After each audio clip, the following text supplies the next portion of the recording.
open so that I can see what I need to see. And can you guys see this now? We Yeah. okay? Yes. There, Perfect. wonderful. I just got it figured out. Boy. All right. Sorry about that. Want to welcome you again to the Winter Living Series, Part 3 of 6. Today's presentation is titled Breathe Like a Buffalo, which I'm going to do right now. There. Spirituality throughout life. As some of you know who have joined us for previous sessions, my name is Steve Steiny. I am one of the managers here for our American Indian Alaska Native Addiction Technology Transfer Center, our national center here at the University of Iowa College of Public Health. From the words of the panelists and those that created today's presentation, our hope is to offer a safe and supportive venue to help guide each other through the increasing infection rate, illnesses, and deaths related to COVID-19 that are anticipated and unfolding before us in the next few months. It is a stark and troubling time indeed, but we will persevere. As Ray Daw said to me, the light will greet us in springtime and better days are to come. This webinar series is brought to you by the National American Indian Alaska Native ATTC. We are part of the ATTC network, which also includes 10 regional centers, a network coordinating center office, and the National Hispanic and Latino ATTC.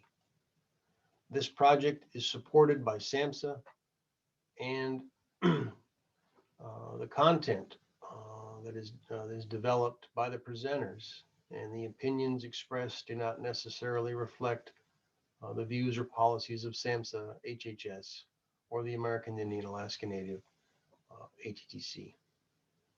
Before we get started today, we do want to acknowledge the current political climate.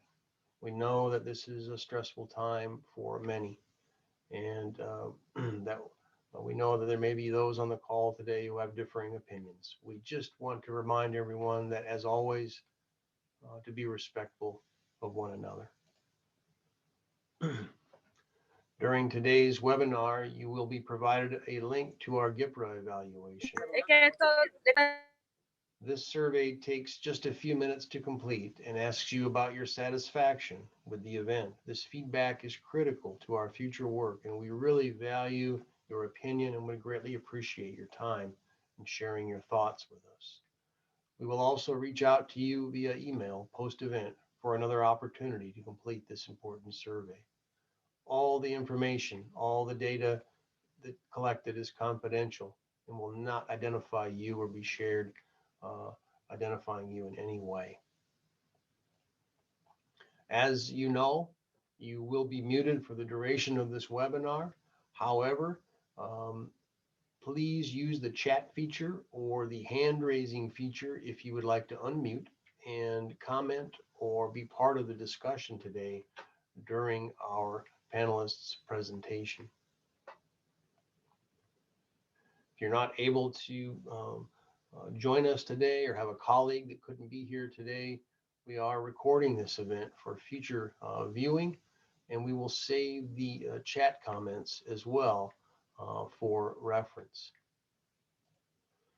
You can reach our co-director, Sean Baer, at this email, one of our senior consultants, Ray Daw, at this email, and myself at this email.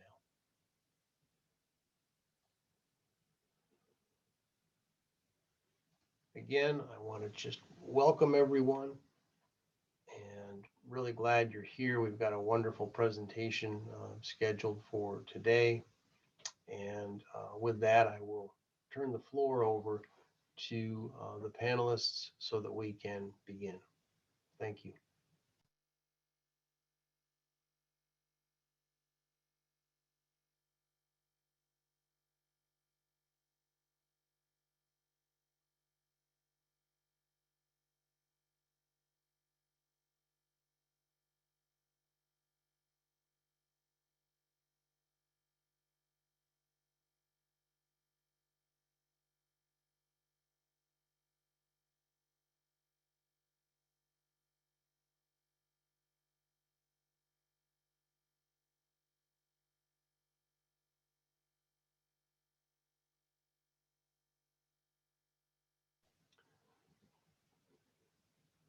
Sean, I pulled up the, everyone see the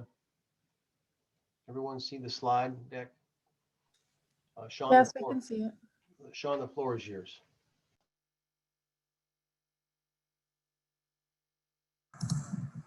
Okay, so throughout this presentation, there will likely be other people who will be speaking as well.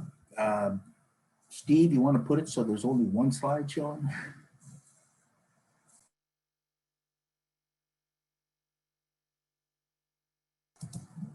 There you go. Is that better, Sean? Yeah.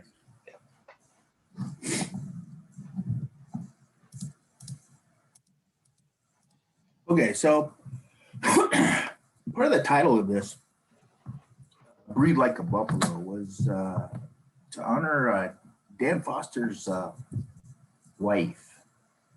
I know that they've done things with the buffalo. They've where they are, they have buffalo up that way, which they're able to harvest at times, the tribe. I think his wife has a particular interest or liking, love for the buffalo. I know they like to watch them as they go through the snow and things. So that's part of the reason why this is that way. I know that he was going to be on to speak about it, but he had a prior engagement that he forgot about. So you can change the slide. Okay, so breathing like a buffalo, like to many today, the buffalo is a reminder of how they travel into the storm. You know, they meet it head on, go right through it in order to get to the other side a lot faster. But at the same time, it's also a teaching in a sense for life itself, is that when we meet our problems in life, we need to be able to kind of meet them head on, because no matter what you do in life, you have to go through the problems anyway. Many of us in our travels, we meet something that's difficult for us to either go through, to deal with, anything like that. But when it's really needed, there's no way to get past it. You're going to have to go through it. Some people try to go around it, try to ignore it. But a lot of times those things that are really needed will be placed right in front of you, that you have to meet that. And a lot of times when you're looking at this, this is much of like how the medicine wheel works. If you've heard me speak before, a lot of the teachings that I've been taught has to do with the medicine wheel, but it's more like a life thing. And there's so many different ways of using the medicine wheel.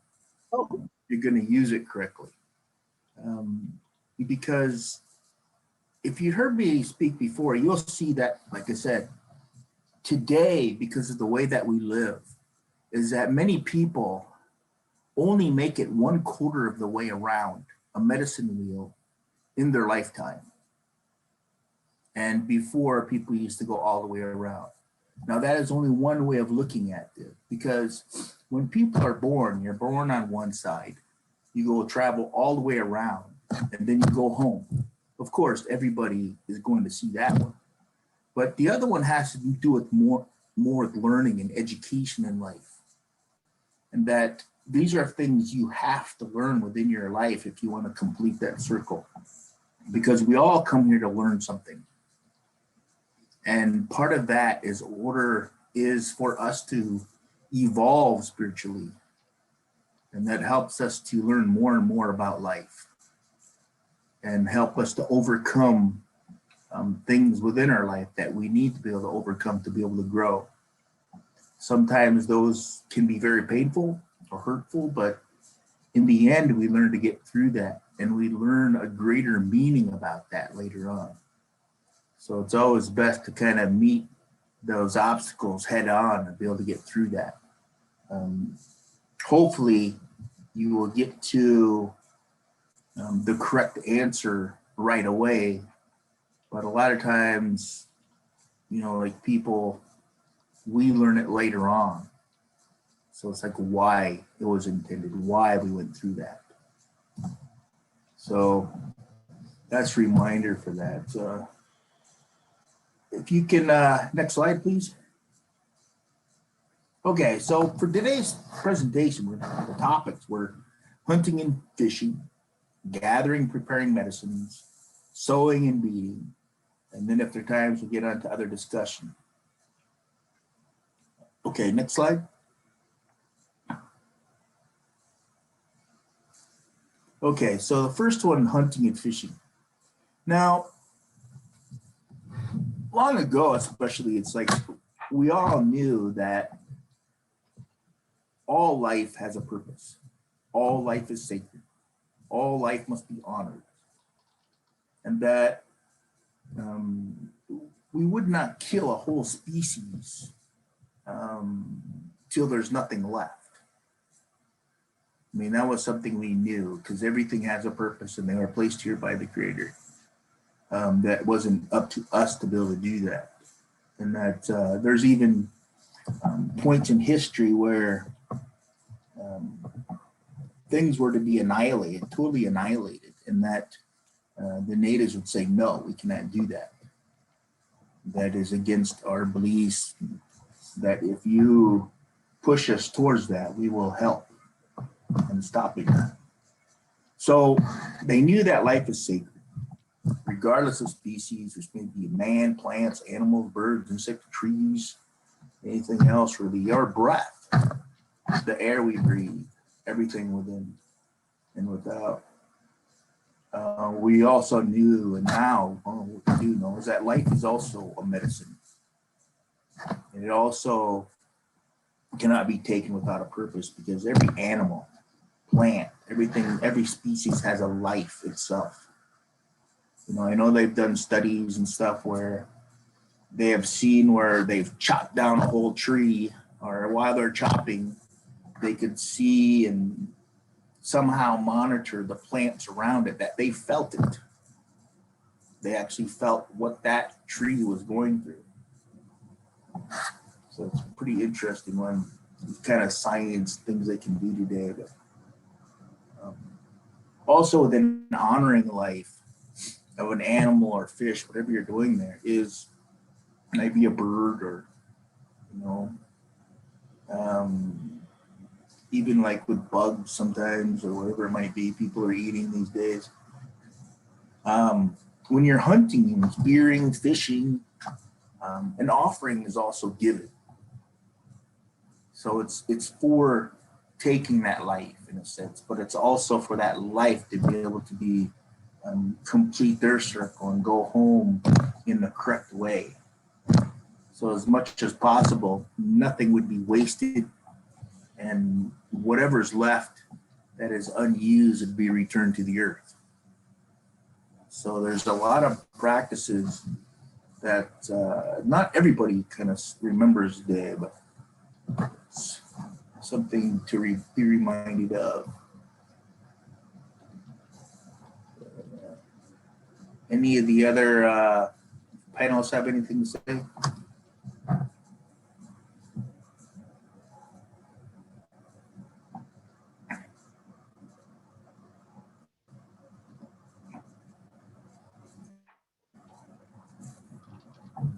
Yeah, I had something. I was listening to the sacrifice of the offerings, and I just remember growing up and hearing everything has a payment, no matter what it was you were doing or or what you were trying to do or trying to get.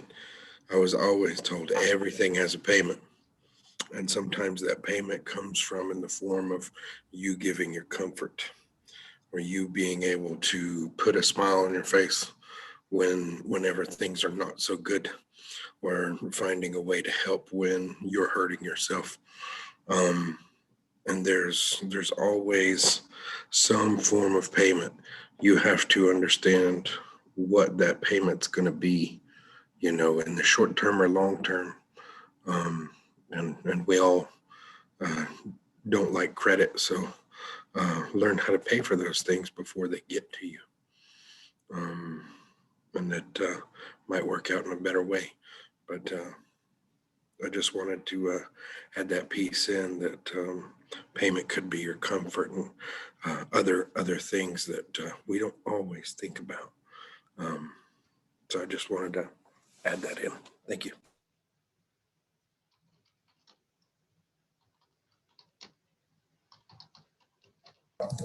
Anyone else?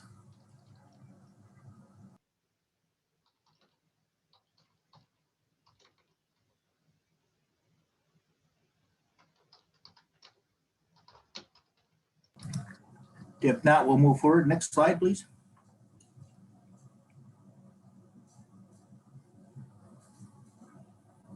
Okay, so with an offering, kind of used in the process of hunting or fishing by giving an offering, what you are being provided. It's best to make sure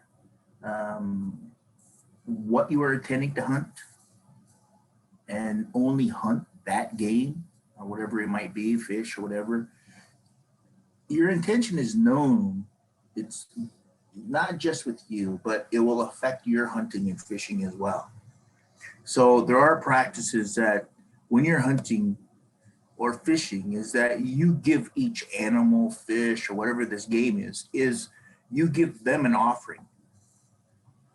And that's for them to go home in a good way, just like we do. We also need that. That's like when we're buried or put in the earth or whatever it might be, we're given those offerings as well. So when we do that we also must do that with animals. There's also the practice of you do put down your offerings in a sense, even before you hunt. You're letting them know what you're hunting. There are different ways in doing that. It's just kind of the way whatever your tribe might practice. But like, I don't know how many hunters are out there, but let's say, for instance, I don't know, let's say you're hunting squirrel or rabbit. And you're going out there to hunt squirrel or rabbit, but you don't see as many squirrel or rabbit. You're always seeing deer. You're always seeing other game or pheasant or whatever it might be like that. But if you're hunting deer, then you don't really see many deer, but you see all these other animals. I mean, they're just kind of coming right up to you almost. And see, those things are already known in a sense. And it's because it's part of that process of what you're taking and what's being offered to you or what you can receive out there. I mean, long ago, there were people who had these gifts that, let's say it's totally winter, they're somewhere where animals aren't, and animals are very scarce. They had ceremonies that they could do. All the tribe would gather, and those animals that they were asking for would come. They would take those animals of what's needed. And when the animals knew exactly what they would need. And as soon as that number was filled, they left. They were giving themselves freely of that. So a lot of times that is the same way that we kind of do that within hunting. Is that those things are given. And a lot of times what is being shown to us out there is what's being offered to us. Sometimes it's like if you're hunting a buck, you might see a lot of does. If you're hunting does, you might see a lot of bucks. It's just what is being given to you at that time.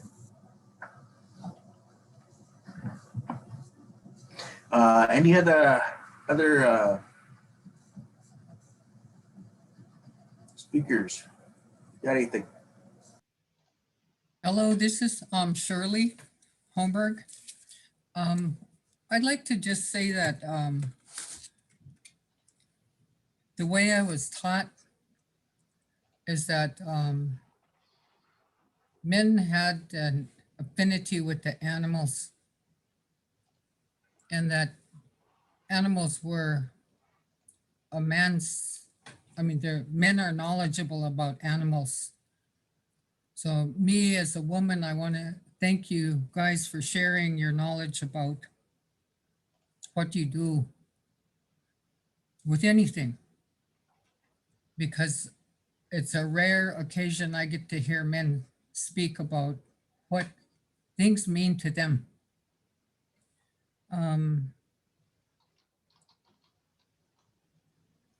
I was not taught to hunt.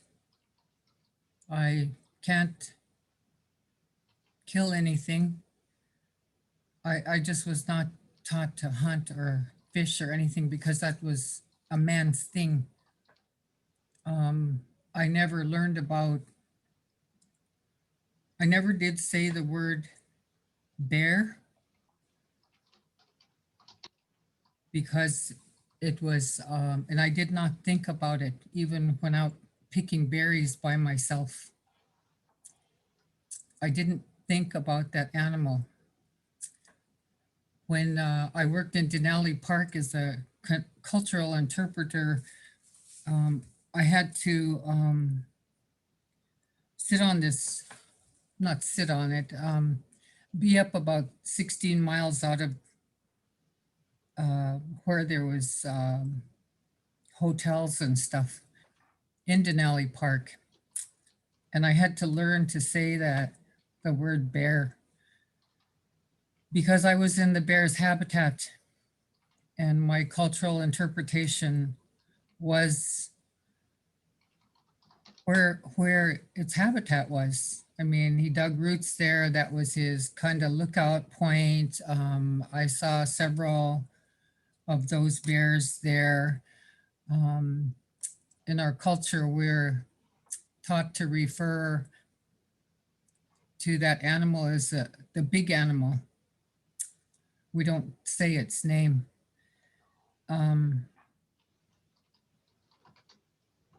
There's animals that we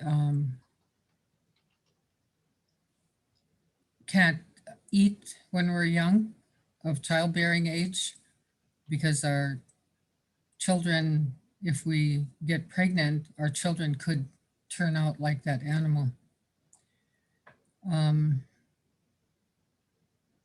Moose stomach. I didn't eat moose stomach till I was in my maybe 45 years old.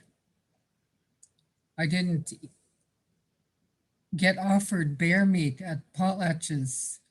Only elder men and elder women could have bear meat because I was considered childbearing age. I was always wondered why the servers would go around me. You know, they'd serve my mother and then go around me and serve my aunt. And they were giving them that kind of food because they thought I was of childbearing age. And one time at a potlatch in Galena, Alaska, I was given a package of bear meat, and I was sitting with my mom and two of my aunts. And when this man handed me this bear meat that he'd been handing to the elders around me,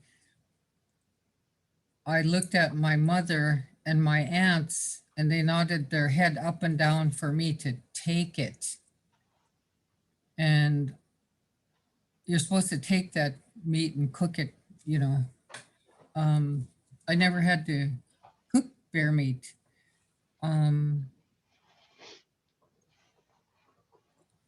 When I berry picked by myself, I never used to think about that animal. When I smell something different in the area, then I move. Then I get in my vehicle, move somewhere else because there's something around there. When I'm with a group of people out berry picking, I'll say something like, "We have to go now. We have to go now. Let's go now. Get your things. Let's go." And we'll move. And not thinking that it's a bear, but thinking that there's something else is feeding here too. So I want to say, Anabasi, thank you for you men for sharing, because I don't know much about hunting. As I've aged though, my adopted dad, I went to a small village, it's called Dot Lake. And my adopted dad, he is probably in his mid 70s, and he had a hunting partner, and his hunting partner was maybe 30 years old. And they had the moose's head in back of the truck. And I think that might have been the first time I've seen a moose's head not attached to its body and alive.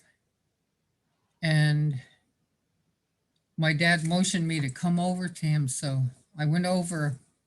Then he proceeds to cut the moose's eyeball out and then slit right in the front of it and drained the fluid that was there.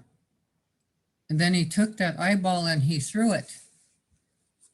And I said, what do you, being a woman, what are you doing? And he said, well, we do that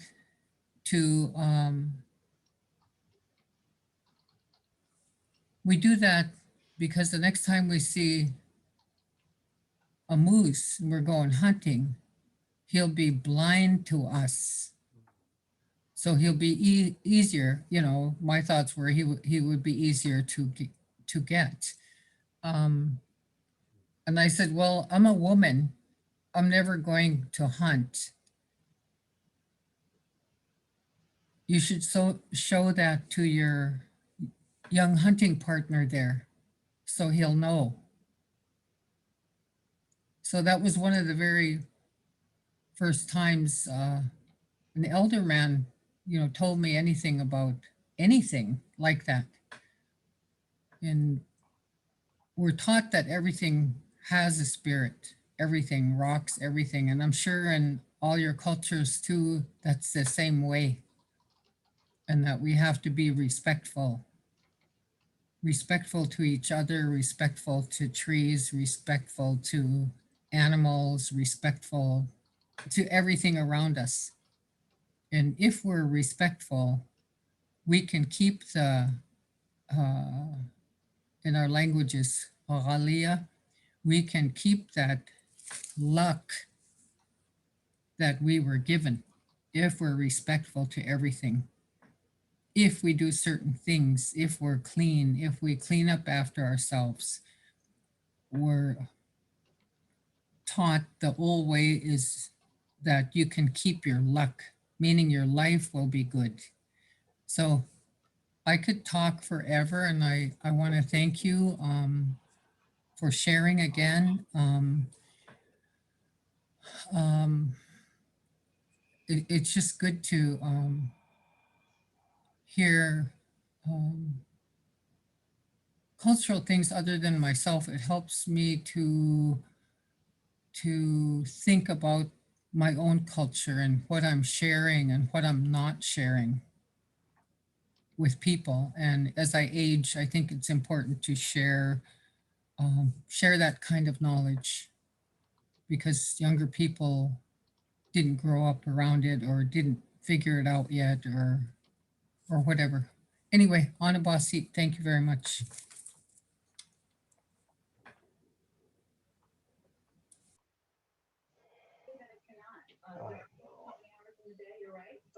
Again, if there's a trial happening in the Senate, of course it would happen in the Senate, council can move forward on a package. And certainly there is the capacity and ability to have discussions, have hearings, steps to move forward on the president. I think Lisa has her hands up, guys. And we don't think it can be delayed or it can wait. I do. I'm hearing feedback though. Yeah, Okay. somebody has an open mic. Not sure why. I just turned it off. I wanted to express gratitude again for all of the people that are on here And it's not even that you have to say anything, just seeing all of these people and all of these names makes me feel stronger. I was wanting to share that I had always taught my son what my grandmother had taught me, that for us and our clan, birds carry messages. They are messengers. And that is our role, to listen to them well. And that birds can talk, not exactly like humans can, but they can talk if you listen, if you watch, and you're connected within yourself. And so I passed these on to my children, and I took my son to like his 2-year-old checkup at the doctor. And this wasn't a tribal doctor. And she gave him a test, and one of the questions had pictures. And the question was, which one talks? And it was a picture of a man, a picture of a bird, a picture of another animal. And to pass that question, she was expecting my son to point at the man. And I sucked in my breath, thinking about what I have been teaching him since he was little bitty. You know, that was the first word he heard when he was born, is the reference to "Hello, my son, how are you?" and referencing our clan and our language. And I was just certain he was going to pick the bird. And then I'd have to deal with the doctor saying, oh, he's not developmentally on track and we need to do this or that. And he kind of looked at me and very slowly put his finger out. And I went like that to kind of tell to point at the man. And he looked at me and he pointed at the man.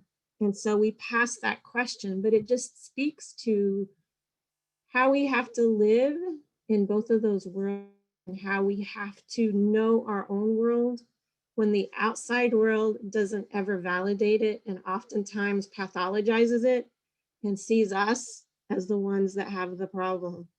And so, you know, you have to have those talks with the way that they think and feel is not the way that we think and feel. But they're running many of the schools and institutions that our kids are going to and that we go to and interact with. And so this is part of my gratitude that we have this set up and that all of you are here today and all of you are sharing. The woman that spoke before me, thank you so much for sharing all of that. It warms my heart, it warms my soul. Thank you.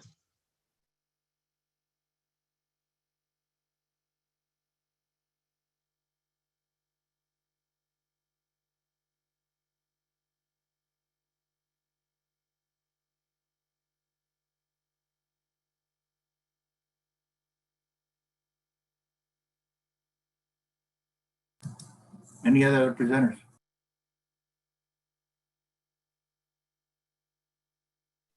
Sure, Sean, I can share a story if you'd like.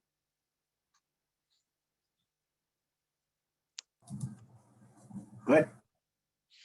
Hi, my name is Teresa Sault-Brill, and for my hunting and fishing stories, we have quite a bit, but I think my most cherished is on the Menominee side. My Menominee grandpa would share with me when I was young, our Inuits mutually ways with Anishinaabe woodland, that when we would go to hunt, sometimes depending on the need and the situation, when they would go about and put their tobacco, asima, naknama down in their prayers. And in that intent, you know what you're going for, why you need it, to take this life for another, to support that life, the healthy, good life. So we keep in mind and heart our focus, our needs, our gratitude, our humility. And he would say that he would go and put his naknama, his tobacco down in Menominee ways, and ask before he would hunt. And he said, since he was a young buck at the time, he's long gone now,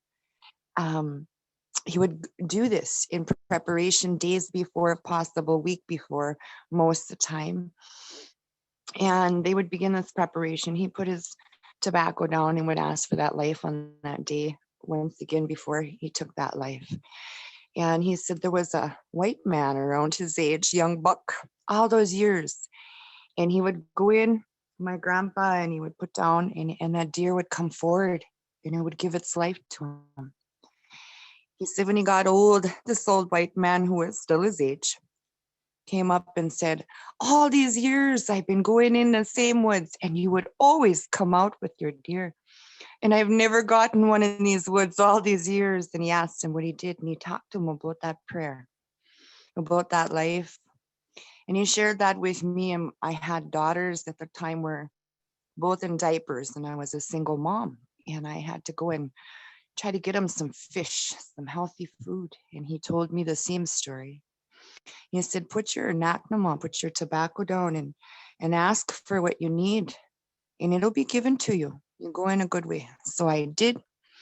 And I talked to those grandpas, and I knew to get some leeches, what to do. And I went out there and thought I knew it all.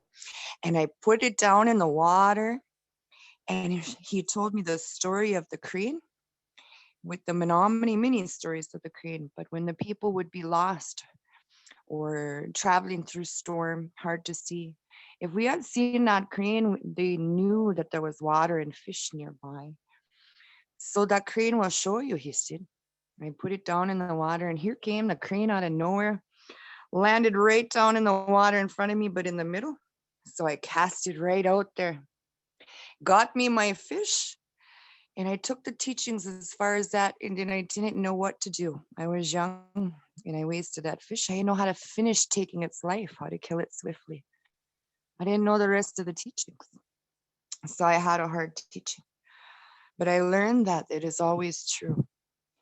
And it is important to keep our focus. What are we there for? What do we need? What are we looking for? What do we want? Who is this for? What life are we taking in exchange for? Like Kaew'e said, cost. And our gifts in that, our humility, and not to waste, to think about that life. We would honor that life. I still do. Whenever I get any deer, fish, medicines, plants, rocks, you name it, that come along, and I talk to them, I think about their life. I think about what they gave. And I tried to bring that in with me, carry it in a good way, support it in a good way, what they gave. Miigwechaya, I hope that's good for you.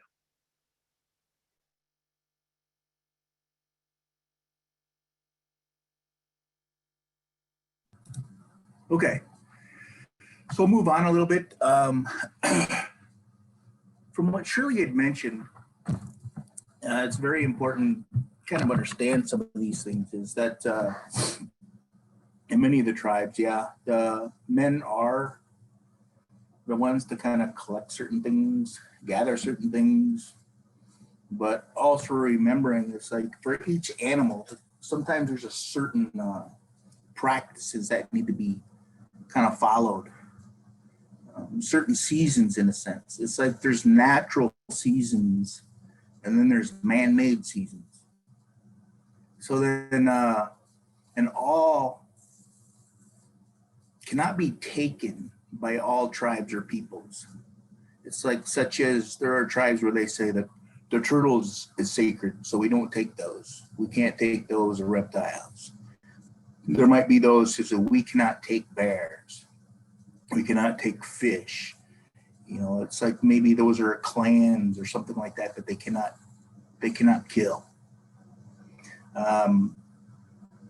But they might be taken by people from other tribes. So one of the reasons why women cannot be in the woods or do some of these things at times, or certain things, especially if they are pregnant, because there are certain things that can happen in a sense. Like there's a practice and kind of warning for women who might be pregnant, is that they have to be very careful of where they step and where they go when they're out in the woods. Because let's say, for instance, they step over a snake. Now, it could be just a garter snake, could be just a little snake or anything like that. But what happens normally is that a child, the cord might be wrapped around them. And that's part of that's part of what is known sometimes by natives, not to step over snakes, especially women who are pregnant. But also remembering that when we're visiting certain tribes, when we're there as a guest, to respect and honor their tribal ways. Because you're to follow their ways, and that's very important, because that way you don't go beyond what you should there, but at the same time you're respecting their practice. So that's why they always say, when you go over there, you do it their way, because if they come here, they do it our way. It's just part of that respect. And even if there's practices that are against things in their way, they're not really responsible for respecting it in another tribes, because it's kind of like a clear slate thing that they kind of are given that way. But also remember that medicines are also derived from animals, birds, fish, whatever it might be. It might be for ceremonies or certain things needed, for ceremonies or anything like that. If you're just killing them for a powwow, I'm not very, that's totally different. It's not like for something today, because long ago it was a larger meaning. And powwows today have become so commercialized, and they're not the same reasons as they were long ago. Today they've been many people, almost like a stereotype. So this is what people do. It's not always the way it was. Animals, one thing to remember is, like with animals, especially certain kinds of animals, there are those people who say, well, I don't agree with hunting or killing animals. But the thing is, they might not even know that there are certain animals out there, if they become overpopulated, they become sick. And then they pass on those sicknesses to other animals. One such illness is rabies. You'll see that when animals become overpopulated, something like maybe skunks or raccoons, different things like that, they develop rabies, and it can be given to other animals. Okay, next slide. Okay, so this is kind of like the highlights of some of these things within there, giving an animal fish offering, using as much as possible. Remember though, to treat them gently and respectfully. It's not something you just go beat on a dead animal or anything like that. It needs to be treated with respect. And part of that, in giving that tobacco and an offering and something like that, is for them to release their spirit, so that they don't have to witness, they don't have to see or anything what happens to their body. There are some people who say, well, if you kill a certain animal, you got to cut its tongue out, take its eyes. Well, I don't agree with that in a sense, because you're hiding something. It means you're hiding something, like you've done something wrong. So to me, I don't do anything like that. That's not treating the animal with respect. The Creator already knows what we do with animals, and there's nothing you can hide from them. So there's nothing, no reason to do anything like that. But okay, next slide.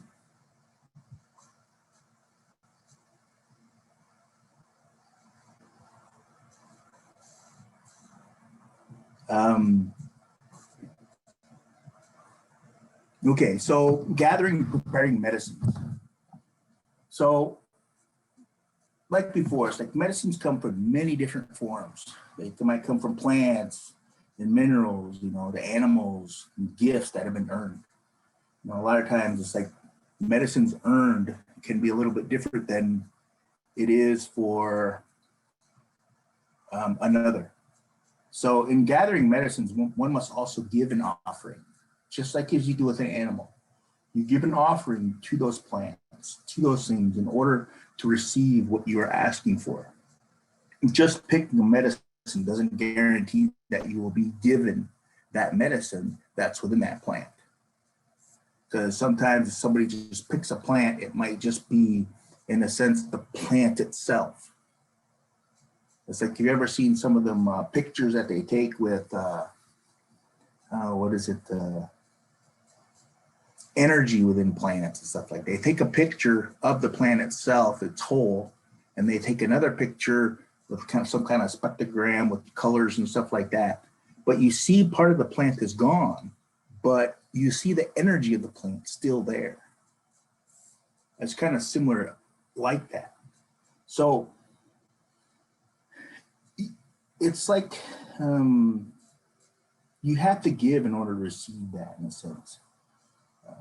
It's part of balance within life. It's part of practicing of giving and receiving, because with healing, that's some of the dangers with healing, because if you're working on certain illnesses, certain sicknesses, you have to be careful of how you do this. That's why there's so different, maybe protective protocol or something like that in order to follow. Because if, let's say you're working with cancer, in order to remove cancer from a person, by taking that out, you're also giving. But if you're giving energy, in a sense, the healing, you also might be taking the sickness. They kind of go hand in hand. You take to receive, and you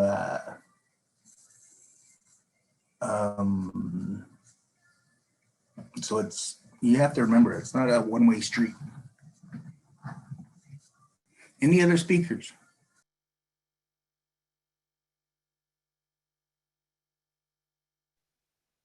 Sure, I can, Sean.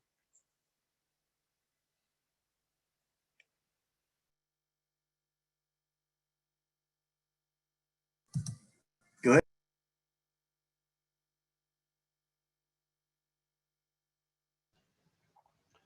I think you might be muted, Teresa.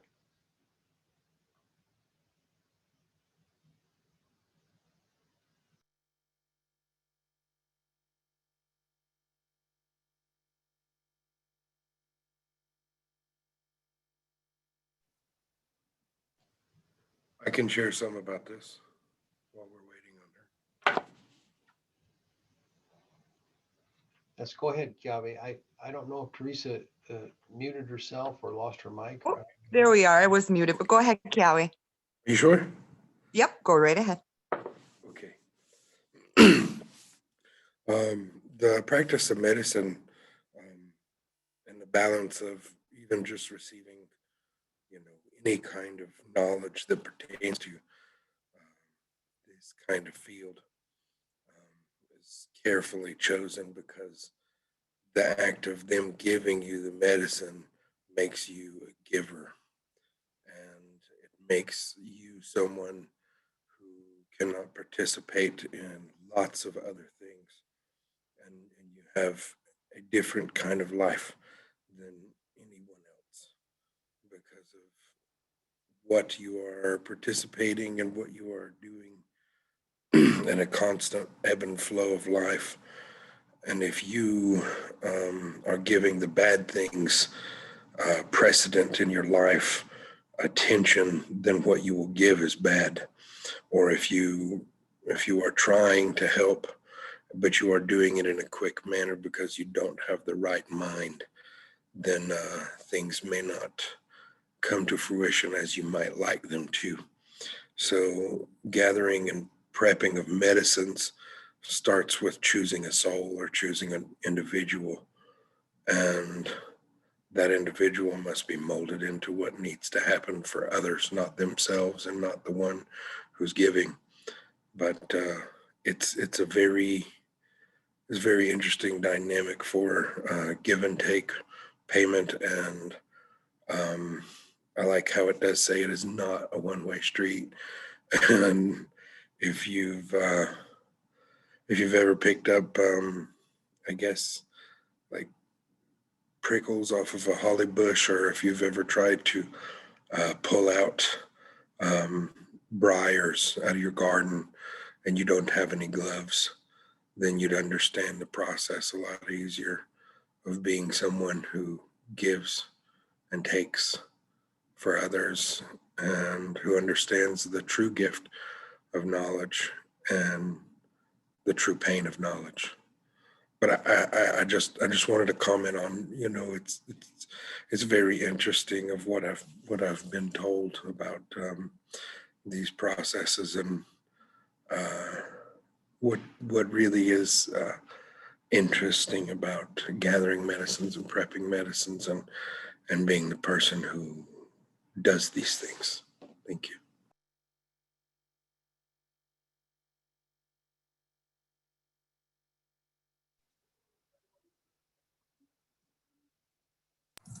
Go ahead.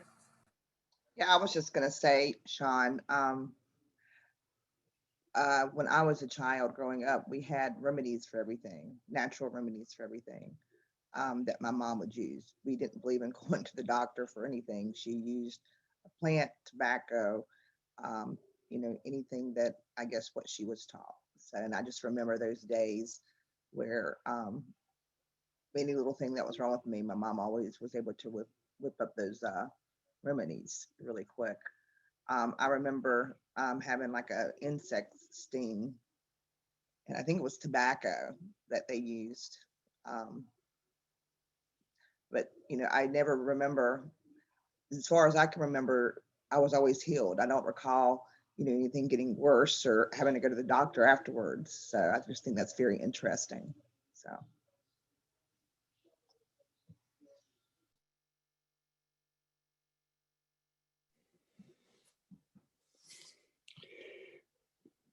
Let me take a couple of minutes and offer some thoughts here on here. I'm reflecting that depending on where we're at.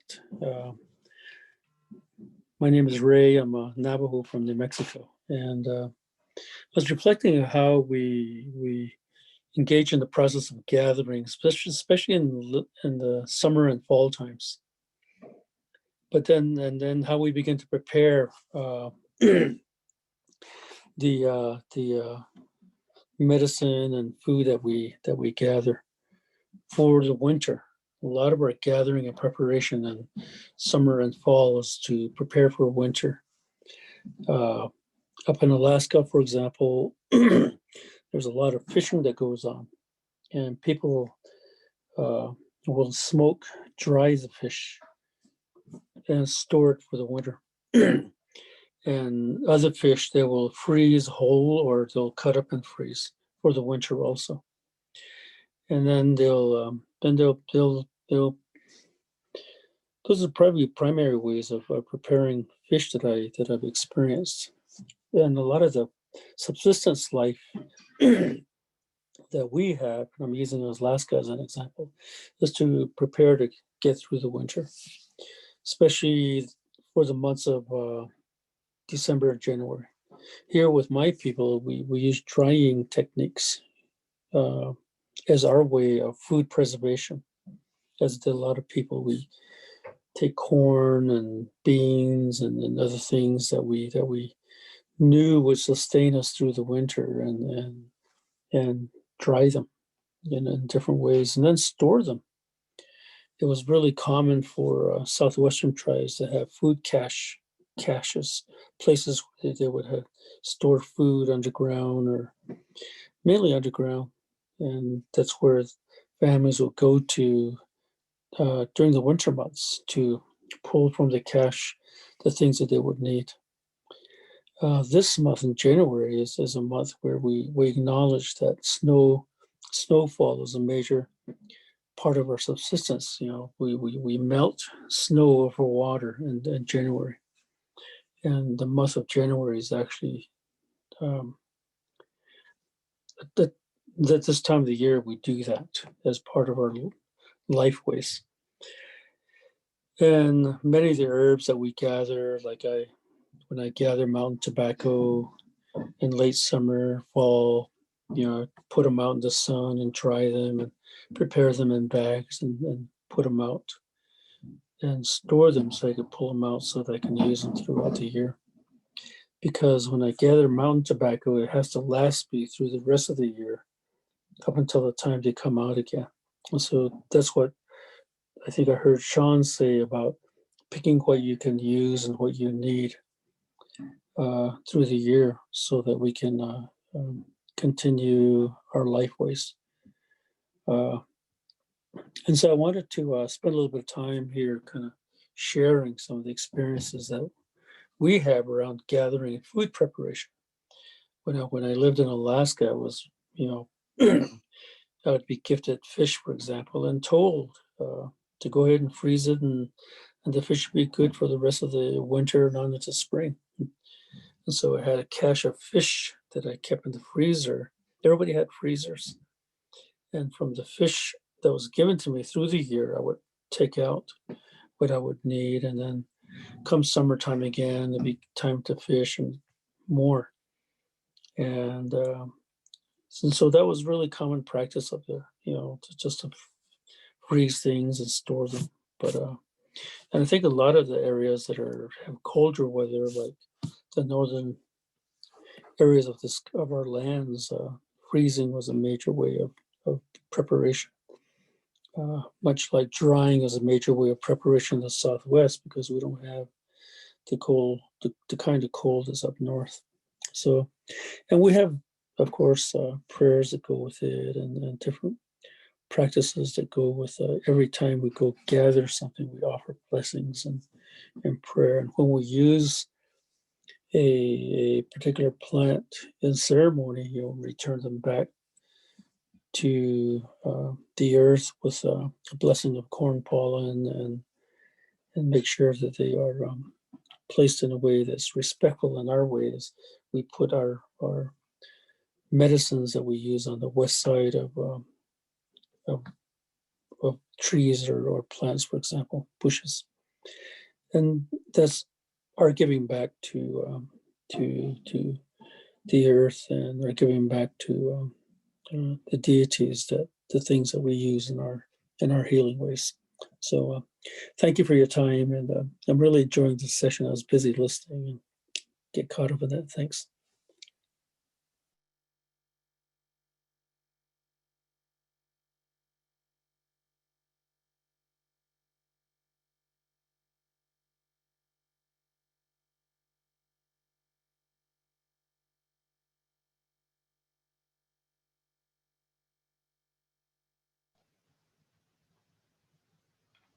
Our other Teresa, did you want to comment as well? I know we lost you there, but I think you're back.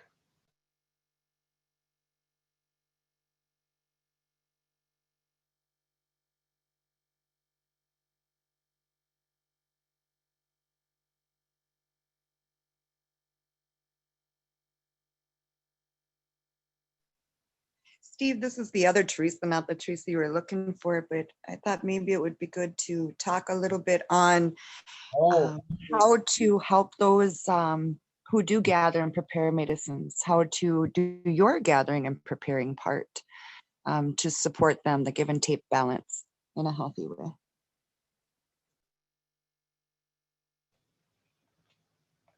You were the Teresa that I was looking for.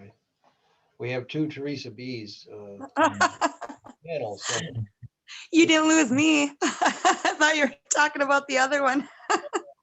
your mic was off and we didn't hear your share earlier. So I just wanted to make sure we circled back to you to get a chance to share. Well, I'll share a little bit on that. I think it would be very helpful when we go to people, whether you've never gone to one before or you have. I tend to think about their life and what they may juggle. I definitely go to spirit and pray, or some people call it talking, putting my tobacco down.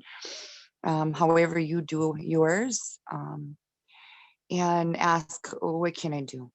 A good one, a real one, is not going to demand anything, charge you, that has these gifts of whether it's spiritual ones, medicine ones, medicine coming in different forms and ways, how they work with you, and to come in that good way and bring what you got that comes to bring to support them back and to follow through with what comes. Don't take everything whole.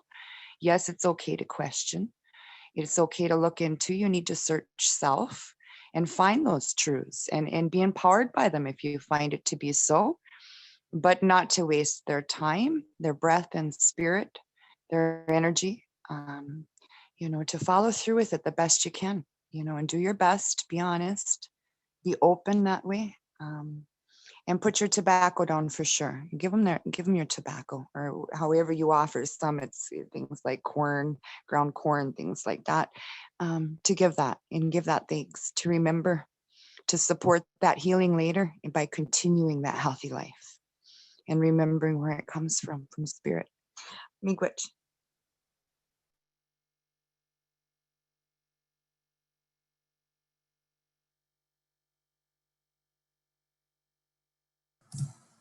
Okay, so we can move on. Next slide, please.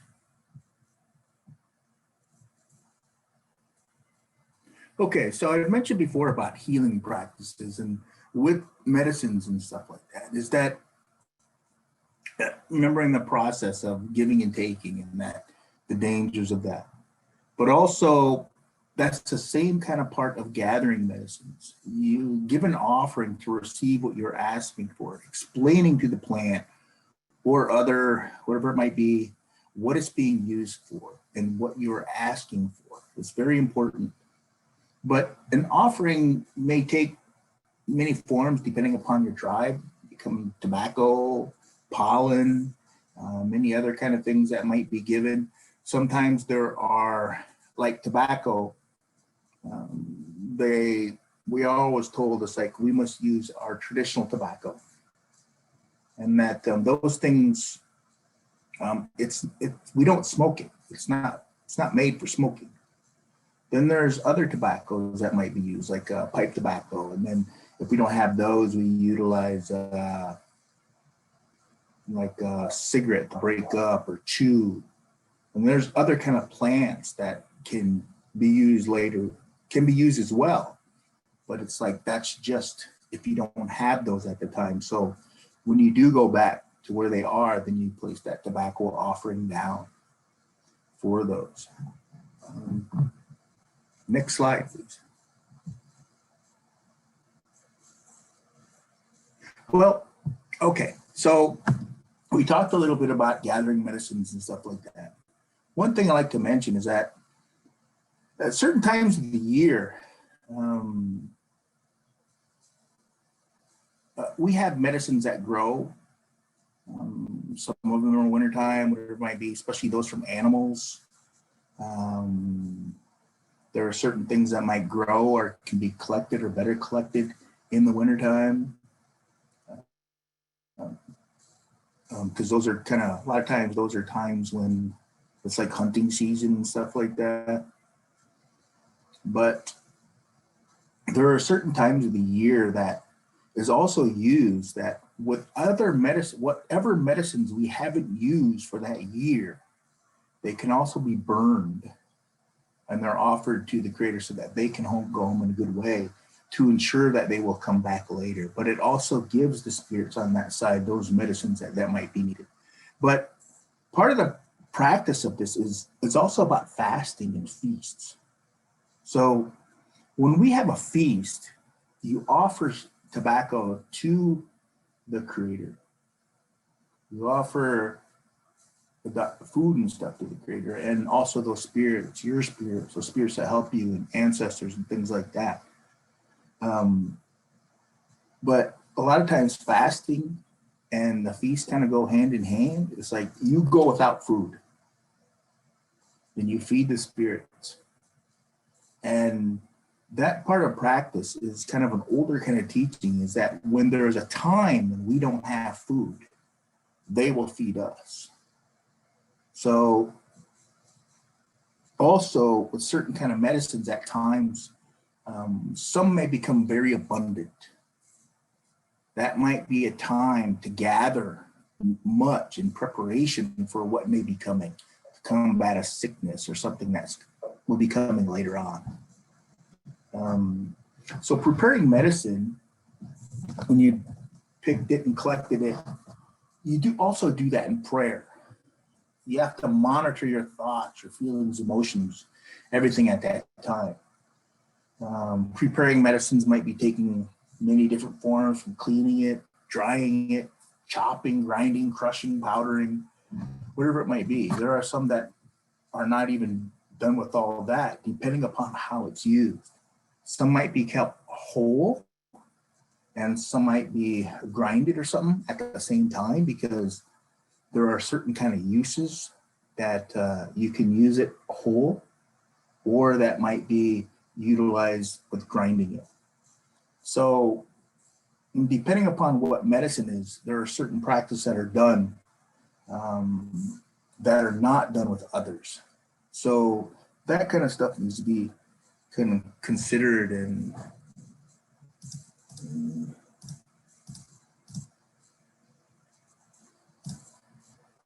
so there's different ways of preparing medicines, but a lot of those things is really need to remember. It's like how we are when we're picking, when we're preparing. It's the same kind of thing as when you're hunting or fishing. Is you have to have a good heart, you have to have a good mind, and to be able to use these things. Any other speakers? Well, let me share one of the teachings that we engaged in a few years ago when we were working with our people up in the community on the surrounding Navajo land. And in this particular place that I was at, we had a couple of traditional teachers, traditional healers, and one of the chores that we needed to have done was to gather wood for our sweat lodge, our tache. And our traditional healers were very, very good about taking a real contemplative and meaningful approach to wood gathering. And they would do what Sean was talking about. They would take some of the volunteer clients. We asked men and ladies that were there with us to volunteer to gather wood. And so every Wednesday, Thursday morning, there'd be a wood gathering time. And, the people that would come to help gather wood for the tache, the sweat, would go into the hogan with the healers, and they would offer a blessing before journeying out with the wood. And the purpose for that was to get everyone on the same mindset that the practice of gathering wood in and of itself, and the practice of gathering wood, especially for a special sacred activity like a sweat lodge, required us to do that in a blessed way, a meaningful way, but also to get everyone centered towards thinking and appreciating the process that we're going to go through, which is wood gathering for the sweat lodge. And during the blessing, the healers would ask in the blessing for clarity and thought, good feelings, good thoughts, as they all went out to gather the wood. And they would go out and do that. And they would encourage folks not to go about chattering, but to make sure that they went about concentrating on the wood that they were gathering, and make sure they got good wood, work at gathering wood that would really benefit the sweat lodge. And upon returning to the place where we're at, the volunteers were told to take the wood, were asked to take the wood one at a time, or gather them in a way that they could put the wood in a certain area that we had, and stack them really nice and neatly and purposefully, and not just to throw the wood down haphazardly, because throwing wood down haphazardly would represent a mixed up feelings and thoughts. And so the healers are very careful about teaching the volunteers to do the wood placing the wood in an orderly way, so that all our minds, when we go to the sweat lodge, would be orderly, our minds would have clarity, our hearts would have good purpose when we go into the sweat lodge. So I thought I'd share the story and as an example of what Sean's talking around how we monitor our thoughts, our feelings, and emotions during times that like wood gathering. And so that's really stuck with me on how that very contemplative approach is very strong in our ways. Thank you. There's somebody that rose their hand. Valentina, I think, raised her hand. Go ahead, Valentina. Bonjour, everyone. I just wanted to share, and I stepped away for a few seconds to help with kids. So if you said this, I apologize. But first, I wanted to say, going along with what you were just talking about, I think that's one of the beautiful things about, our teachings and our way of doing things, how there's so much intention and purpose behind everything.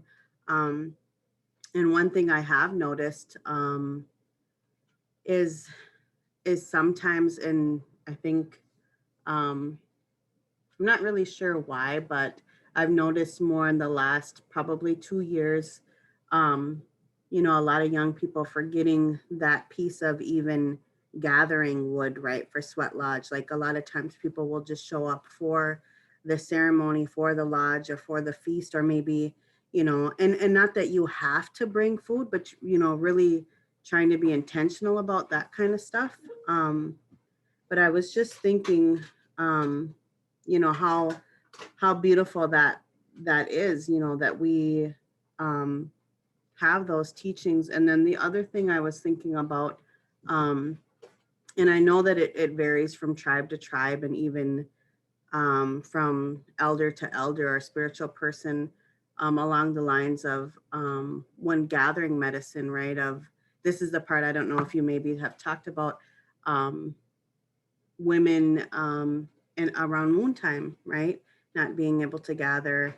And then I've also heard the opposite of that too, where it's, where I don't want to get too much into it, but also of it being more accepted, I guess, or welcomed for a woman to gather on her moon. And that goes along with some other women's teachings, but I've heard both. I've heard that, nope, you can't around moon time. And I've also heard the opposite. So I just wanted to kind of touch on that a little bit, Miigwech.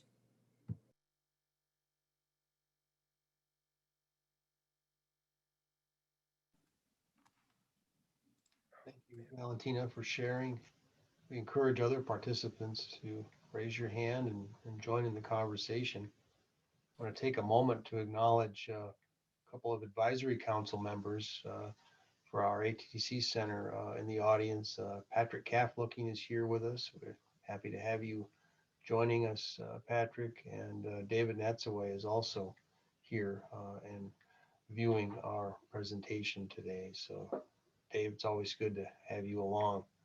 Wanted to also open the floor to Jim Wikel, who's here. He's part of our panel and was able to join us a little late, but he made it.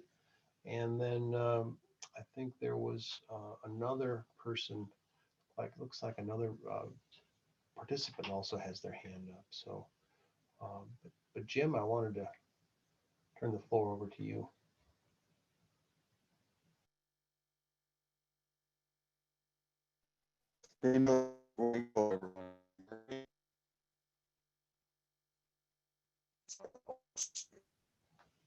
You're a little warbly, Jim. Yeah, I'm in the building. My connection is not so great. Yeah, bear with me a minute. I'm going to go outside.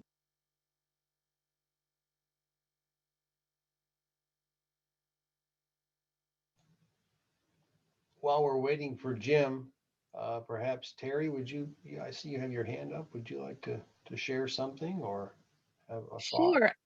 I just wanted to elaborate on what was being said about gathering and women gathering during moon times. The reason we hear two different things, we are more powerful. We are at our most powerful during our moon times.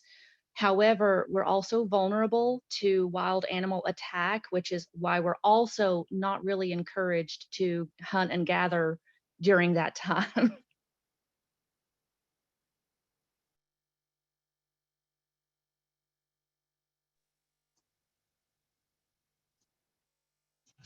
Okay, hopefully my connection is better. Can everyone hear me? Yeah, that's better, Jim. Okay, yeah, I was inside in the office. I'm actually doing work. But anyway, I want to say Skenos Fuego, which is basically greetings to everyone.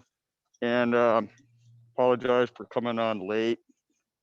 And I'll have to jump off a little early too, but it's really good to be here virtually with everybody and see everyone and hear everyone. And I was just thinking about, back in my home territory, I guess you'd say, which is I'm from the Seneca Kaew'e Nation of Oklahoma, and we are at the southern range of the sugar maples in that area where we're at. And coming from a Haudenosaunee people, one of our traditions is tapping sugar maples in the late winter. And in Oklahoma, it's usually during the month of February. And so we'll gather together and say our Thanksgiving speech and offer tobacco before we go tap the trees.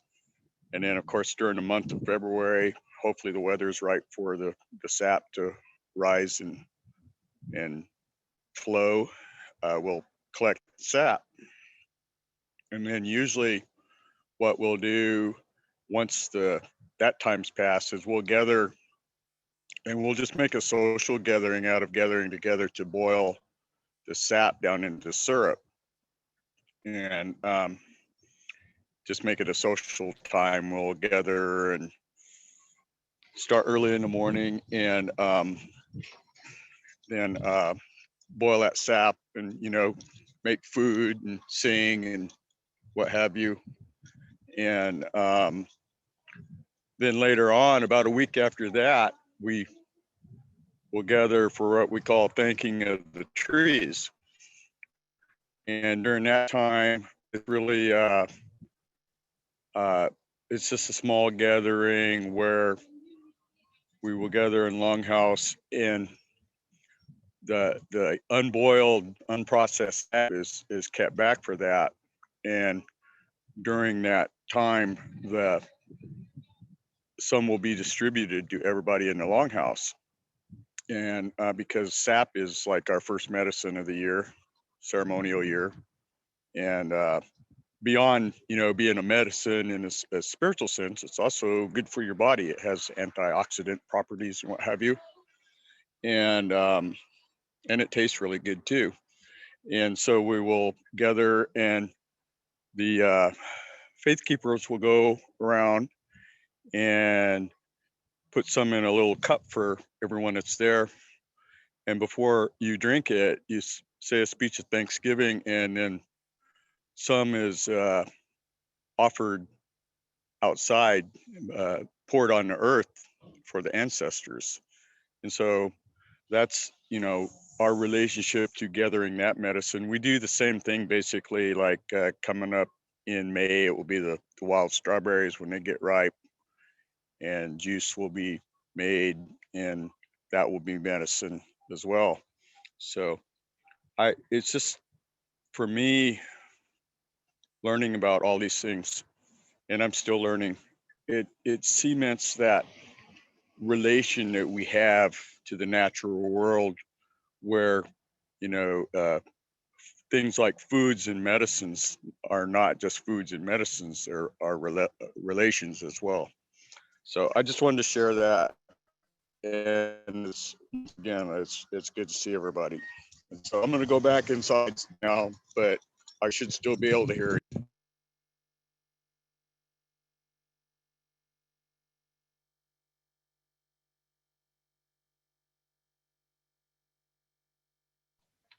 Sean?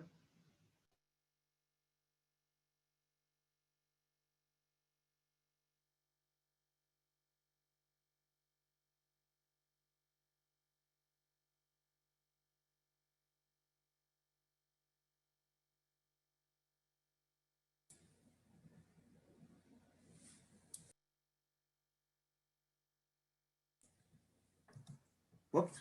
Next slide, please. I was muted. Okay, so in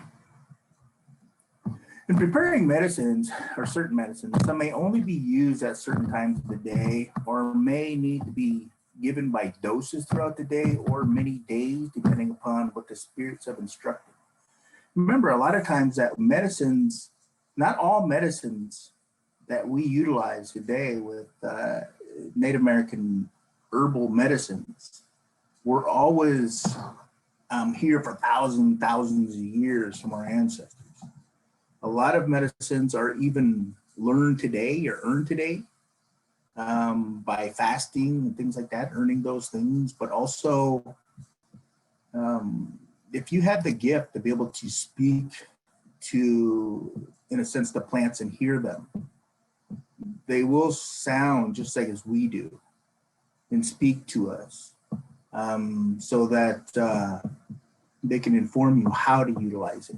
Sometimes too, their spirit helpers will also help us and tell us things how to utilize those, because they too might have certain gifts from when they were here in order to help us to help others. That's part of the practices and part of the things that our spirit guides, or because some of them might have been past medicine people or something like that, to help us in helping others.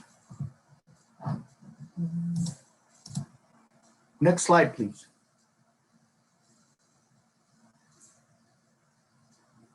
So with this, we need to remember that certain medicines might not work for all people.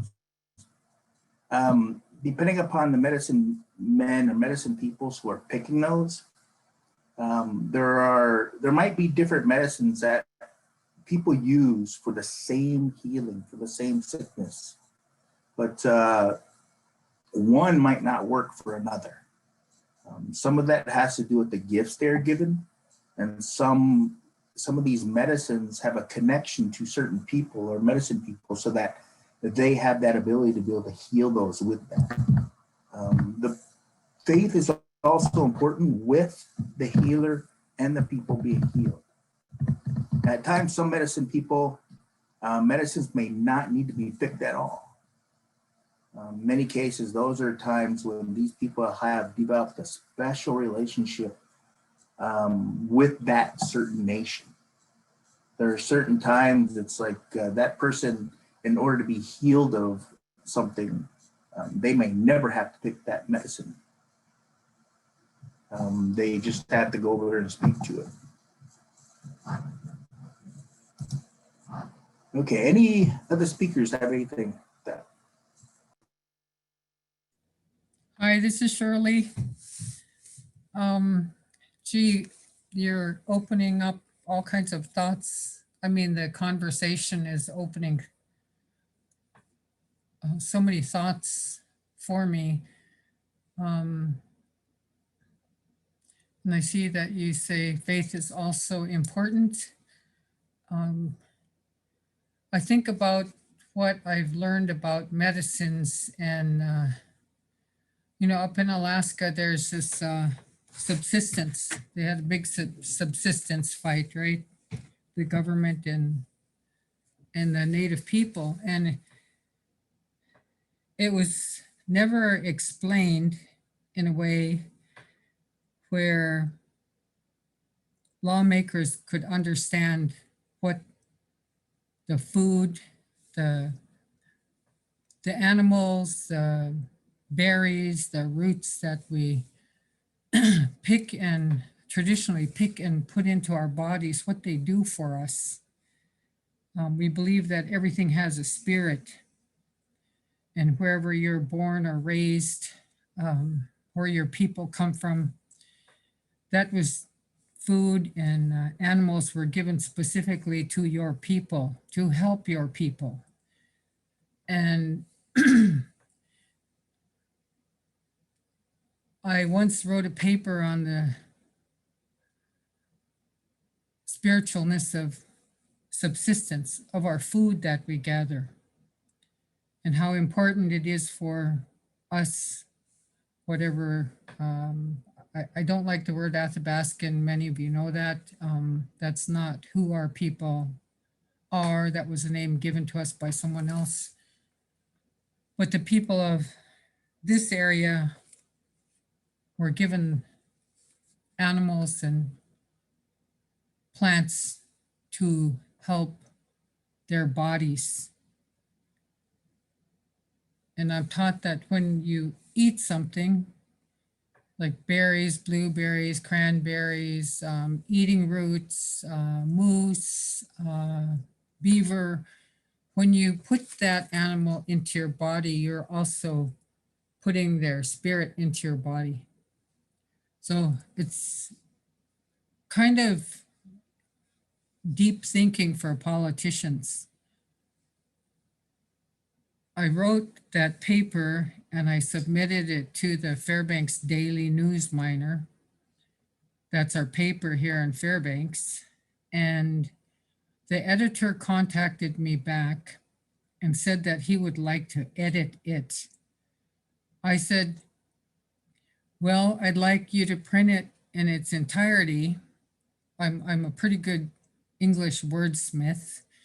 Printed it in its entirety or don't print it at all. And he said, well, there's, and I said, you're a white male. I'm a native female. And if you edit it, you're gonna change it.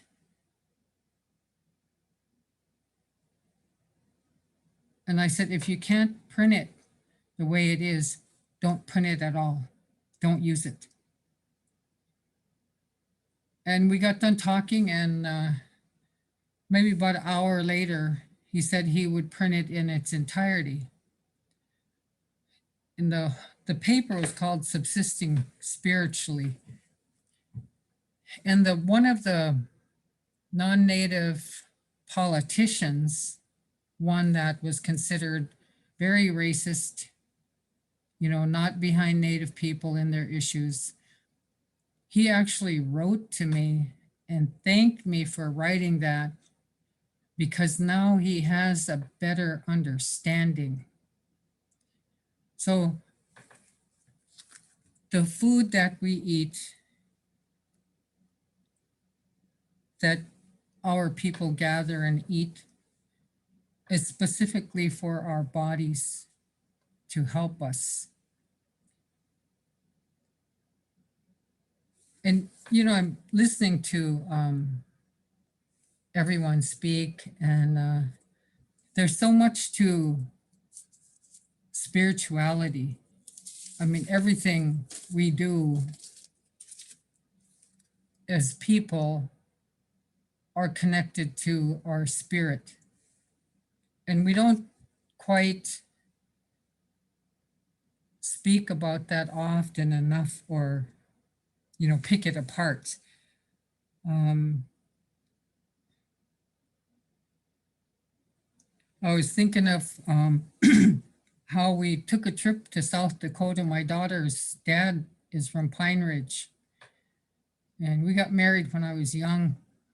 We had a child, and that's Sia. She sometimes comes on this webinar.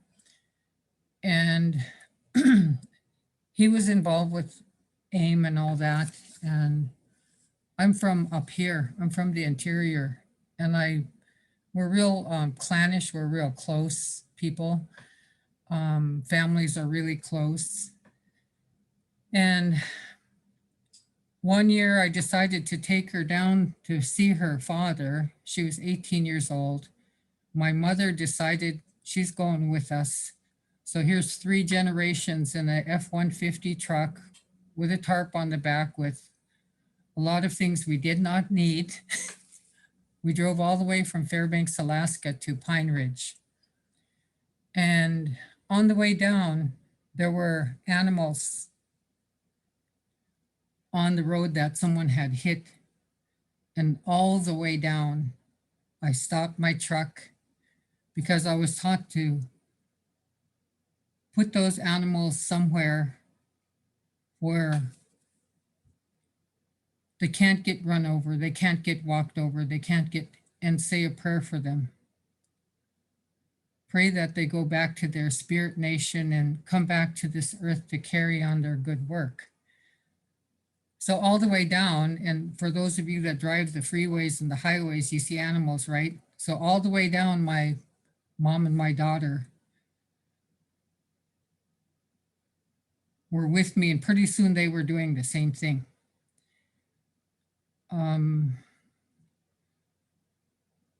There's some animals that, like the eagle, Talila in our language. The eagle flies the highest, sees the farthest, and the closest is closest to our Creator. And we never see those Talila, we never see them passed away anytime. And I was in fish camp in Northway one time, and I stayed there with my elder friend, and she told me to come here. So I went there, and there was a dead eagle that they had pulled out of their fish net. It had got caught in their fish net, and she didn't know what to do. And she was probably, maybe about 73 at that time. And she told me to take care of it because she understood me in a different way. So I took care of it. There's another time on the Yukon River by not too far from Tanana. We pulled up in a boat at a fish camp, my friend's fish camp, and a non-native man had shot some ravens. In the old way, the raven is who helped the Creator make everything that you see. And they didn't know how to take care of the raven, so they asked me to take care of it. Actually, there was 2 ravens, so I took care of them. And it's not anything special, it's just having that respect to pray for that animal's spirit and putting it somewhere where people don't walk.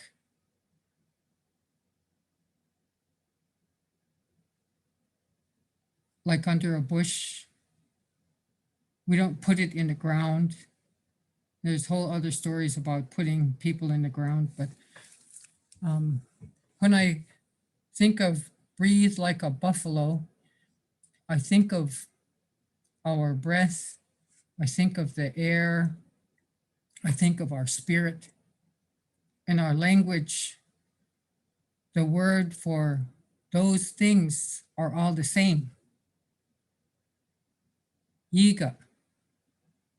So my spirit is Siyiga.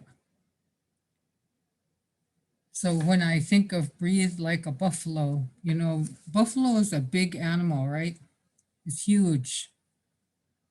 I've seen them. They have them up here. They had put some buffalo out there by Delta Junction.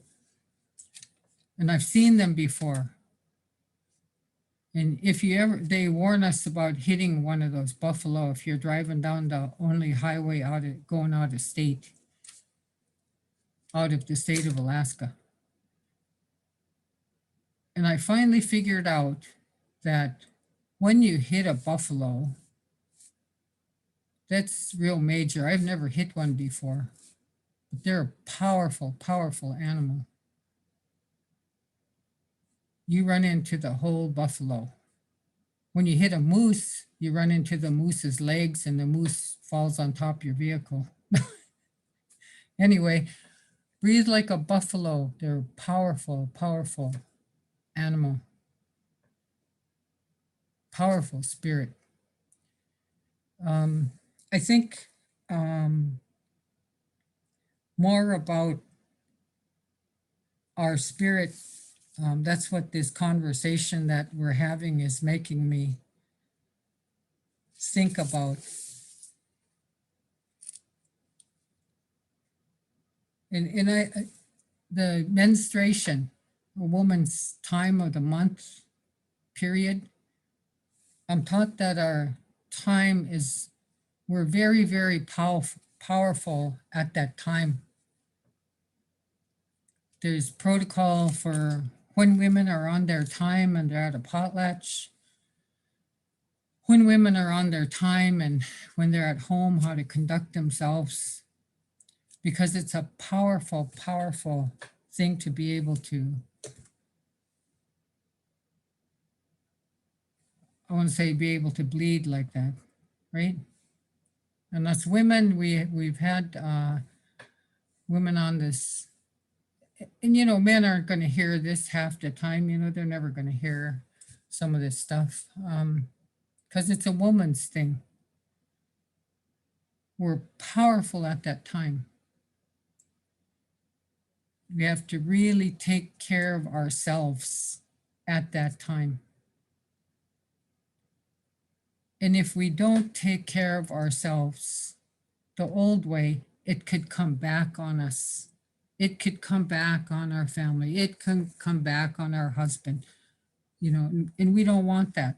So to take care of that, and sorry for being blunt, but take care of that blood, we got to be very, very careful where we put it. Today's day, women don't think like that. A lot of women don't think like that. I think because some of us weren't trained that way. So when women are on their time, and you ladies know this, we really got to watch what we're saying and what we're doing. Major spiritual changes could happen around us, to people around us, to whatever is around us. There's a time when our women were put in their own shelter away from everybody at that time. So I could talk forever and ever and ever. So I'm going to say, Anabasi again for listening to me. Thank you. Okay, next slide, please. Okay, so I'm going to go through much of this pretty quickly here. We're not going to get through it. So, okay, so with sewing and beading, there are many practices which must be followed that aren't always known today. One must constantly monitors one's thoughts, feelings, and emotions, everything while they sew and bead. If your mind wanders to something you shouldn't be thinking of, feeling, or anything like that, usually you get a reminder. What you think and feel is being transferred to whatever you are sewing or beading or whatever you're doing, especially if you're making some kind of medicine or something like that. So it's very important to me to understand that. Next slide. Okay, so part of the practice is when someone's providing protection to someone while sewing or beading, making protection, a prayer is the essential part of that, which is also being transferred to the protection being made. And that's where some of these things with practicing, sewing, beading, and things, making things for others. Because sometimes we had kind of battle, in a sense, clothing, things we wore to war, or different things like that, medicines or healing. And those things helped us along the way. So this is part of the reason why you have to constantly monitor your thoughts and feelings and emotions. That's part of life. That's something you must always try to look at in everything you're doing. If done haphazardly, you might inadvertently place negative thoughts and emotions into the work you're doing. Because whatever a thought goes right into from the hands into that, whatever we're doing. Next slide. Okay, so one question is, have you ever been sewing or beading and accidentally poked yourself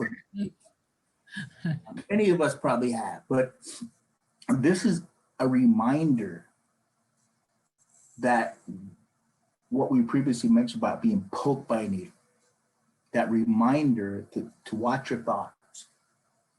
When this happens, you should go back and change your thoughts, change your feelings, change your emotions, especially if you draw blood.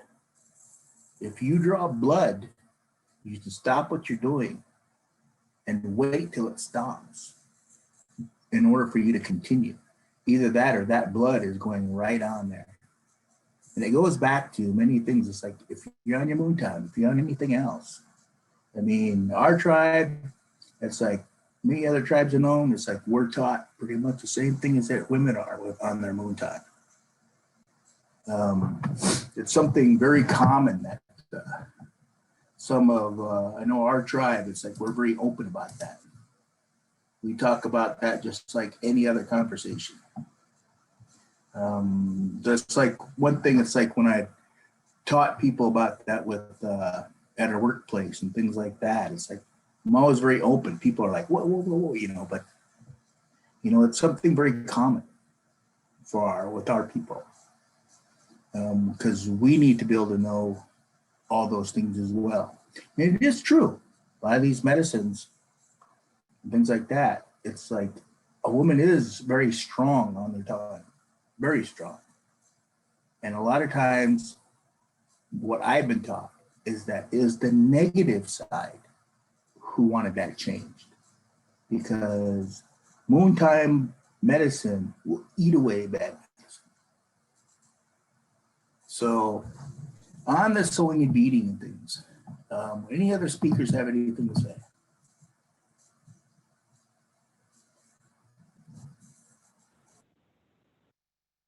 Yes, me.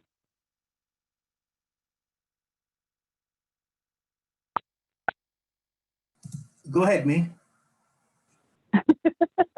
Okay, I was just wondering if you could hear me. My name is Cheryl Dupree from originally from Cheyenne River Sioux Tribe in South Dakota, but I've been implanted here in New York City. I just wanted to make a couple comments. This is my first meeting with your organization, and the presenter had already made a statement on a couple of these issues that I was really struggling with. You know, I'm a full-blooded. I came from a different era of cultural upbringing. So quickly, if everybody that speaks can identify your tribe and the location of the tribe where you grew up. So for example, if you're Cree and your tribe was from Wisconsin, explain that to us. And the reason is because the Cree may have been originally from North Carolina or someplace else. So the teaching is going to be different. The information is going to be different, just so that we understand where you're coming from. That's number one. And then, and just state the tribe, give that tribe credit for the teaching that you're passing on.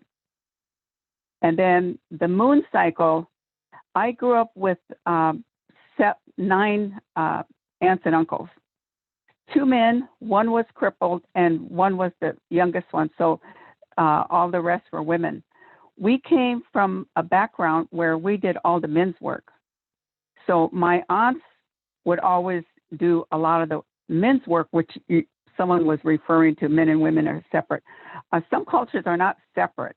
Some cultures are very entwined in who's taking care of responsibility, but in the Sioux Nation, the women work just as hard as the men. The moon time of a woman is because of the animal's instinct. That's the scientific reason why that is. The animals can pick up the smell. So there's some animals that you don't want to be around. So for example, we raised horses and we broke horses. So the horses were very adamant about not wanting women around that were on their moon. So you really don't want women on the horses at that time. However, if you're trying to attract, say, for example, the bear, the moose or something, they may be more attracted to the smell. and you can bring them closer. So that's the background of our teaching. Animals speak telepathically. So when you're speaking to an animal, the instinct is for them to look into your eyes and understand what you're saying. And you're looking into their eyes. And if you're not trained, it's very difficult to express or predict what the animal is wanting from you. So I just wanted to drop those couple notes off and just say thank you for the teachings, and I hope to hear from you all soon.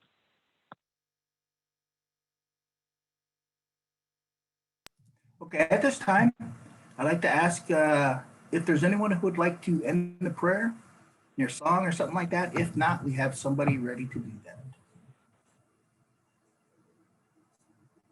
Any of the participants?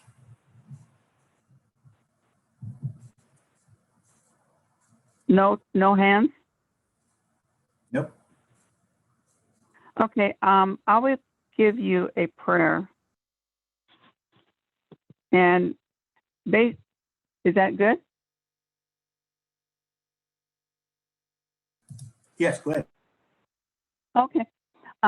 So that is where I come from. I come from the Sioux Nation, and we basically start prayer with all the leadership. So before we start prayer, I want you to concentrate on your spirits and ask them to join us. So, for example, if it's your grandmother that watches out for you, if it's your brother, if it's your uncle, if it's your daughter, reach out to them in your mind, call their name, and ask them to join us. So beginning my prayer, I'm asking the Great Spirit to bless all our leaders. Bless the presenter that's providing us these teachings. Bless the people that are bringing their education and their stories. Bless the children that are going to learn from this. And bless the families that are suffering and depending on us to take leadership. We are all one family. You are my cousin, you are my uncle, you are my niece. Whatever your position is, take that role and live with it. That's your life. That the Great Spirit has given us that power, and we ask them to encourage others to believe that we do have the power, we do have the strength, and that's what we ask from the Great Spirit. See you later. Doksha, we don't have a word for goodbye. It's thank you or amen. It's just see you later. Doksha. Thank you very, very much. And I know that Ella is going to send you a full of GIPRA form. This concludes our broadcast for today. I want to thank again everyone, including our co-director, Sean Baer, for leading us through this very important and interesting discussion. Our panelists, advisory members that were able to join, for our guests and other participants that were involved in the discussion today. Great to hear from everyone. And thank you for that closing prayer. I'm trying to remember what your name was. I don't know if was it? My name is Cheryl Dupree. Oh, yes, I'm from the Minnekoju tribe of the Cheyenne River Sioux tribe. I'm half Minnekoju, half Hunkpapa from Standing Rock. Thank you, Cheryl. I'm an implant here in New York City, though. Careful in the big city.